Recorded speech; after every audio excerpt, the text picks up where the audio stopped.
especially at home. But you guys, I think it was 10 yards per play offensively today. What did you have going right for you? I think a lot of things were going right for us. If we just stuck with our plan and we stuck with our rules for each play, I think things were going really smooth. There were just times where we were misaligned. Things were, didn't play within the structure of our offense, and things just got out of hand, with some plays. But outside of that, I would say that's how the game went. Following the pick six, scoring right before the half, and then the deep touchdown coming back after halftime? Yeah, things happen. Obviously, poor decision on my part when we already have points, given the time that's also on the clock. A 2-minute drive, you either want to end the ball with with points, or you just want to end the half with the ball. So that was a poor decision on my part, but it's football. You're gonna make mistakes. You just gotta. It's really how you come back and how you continue to play. So that's really how I took that, and that's really how our guys took that as well. Tua, you're completing more than 80% of your passes on your first drive this year. How comfortable have you been with the plan going into each game? Yeah, I'm very comfortable, regardless of what Mike has. Whether it's on script, off script of, plays that we like, or plays that are, okay, we're calling this play. I didn't really like this play throughout the week, but play callers sort of, put myself in the play caller's mind frame, and as I go out there, that's really how it ends up happening with how I see the field.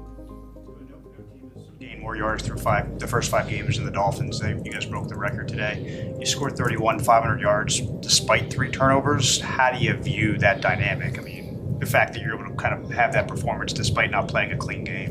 Yeah, I think that says a lot about the guys that we have on both sides of the ball. In order for us to do that offensively, we got to get the ball back, and in order for us to be able to do that, we really got to all play together.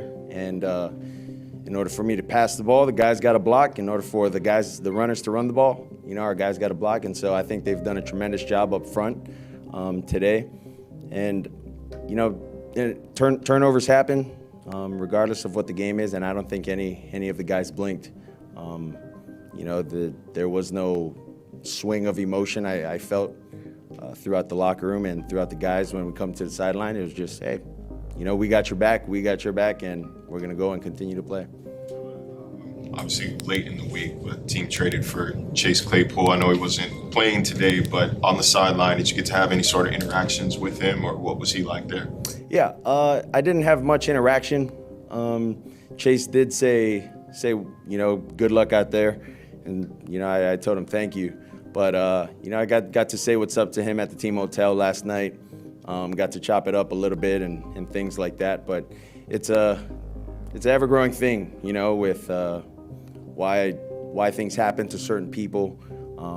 The media has a way of how they portray certain individuals, and so I think this is an opportunity for guys in our locker room to see who he is, and for him to express himself to the guys in the locker room.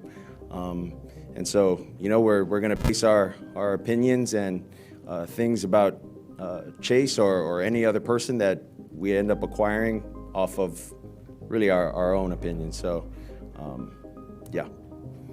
There's an ongoing feud between who is the fastest Dolphin. I'm sure you're quite aware of it. Yeah. Today, Tyreek actually got to the number 1 spot. So he's at 22 now. He's 22 miles per hour. Obviously, Achane had another nice run, elevated himself as well. You guys have 7 of the fastest times this season. How much does that help you offensively? Oh, that helps us a lot. It helps us a lot. It's a big play, and it's more. It's not where you reach the second level and, he's probably going to get tackled. You're really thinking, once you see it one time, it's hard for you to unsee it. So when those guys get the ball in space, you're really thinking they're going to go and score with that. So that's what that is. How much the times and the speeds and the miles per hour. Well, I would say for those guys, it's weird because fast guys don't really, I don't know, they don't necessarily talk about how fast they are. They're just fast. But then when you bring it up in conversation, then that'll get those guys boiled up. You touched on this earlier. That after both interceptions, you came back and you scored a field goal, but then a touchdown right after the half, and then a touchdown.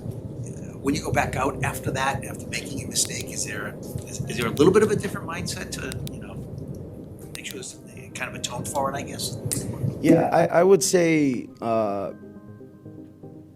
when I came into the league, it was a lot different. When I would throw an interception, the mindset I'd have, I'd throw an interception and I'd feel the need to press and think that I need to make a play for our guys.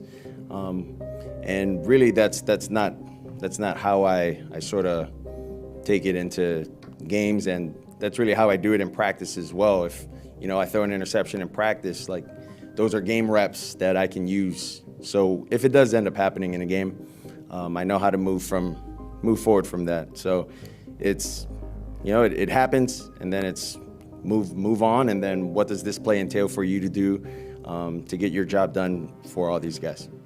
Can you kind of take us through what you did see on that second interception there? It was just poor ball placement.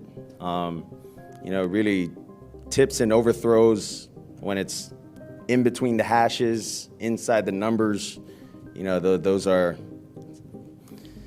you're really asking for trouble, and so that was just a poor decision, poor ball on my part, and I just got to be better. Arm didn't get hit on that. It looked like it somehow got short-armed on the No.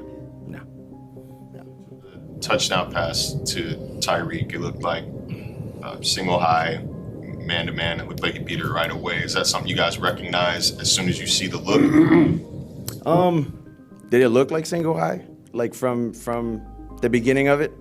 It did? It was with that single high and then two other safeties below. Like, I don't really know what to make of it. You're the pro, not me. Yeah. Well, that was the wrong play. That was the wrong play call. That was the wrong play call. And you can ask Mike about that. I don't think I should be saying that was the wrong play call. I called the wrong play. I called my own play. So you guys might want to ask Mike about that one, but it's the wrong play You call. called your own play on the touchdown play. Yeah, I can't. Was I don't know how. Yeah, that sounds weird. Just taking the credit for that one. was it a check or? No, he said a play, and I told him I misheard him as I was looking at it. I was like, oh, let's just run this play. So You didn't mishear him. You just went on to what you wanted. I did mishear him. You did mishear him. Yes, let's say that, guys. It's the official version. Yes. Yes. Tua on the first touchdown of the game to Waddle. How important was it to get him back involved in the swing of things too? It's always important to get someone like that involved in the swing of things. We wanted to get him more involved in a couple other games. Just so happens the coverage didn't allow for us to give Waddle the ball, but I'm really happy that we were able to distribute the ball to more than just one guy and get guys open. But I was really happy for him. I think everyone was excited or waiting to see the Waddle. So I was hoping he was going to do it right away, but everyone came and celebrated with him.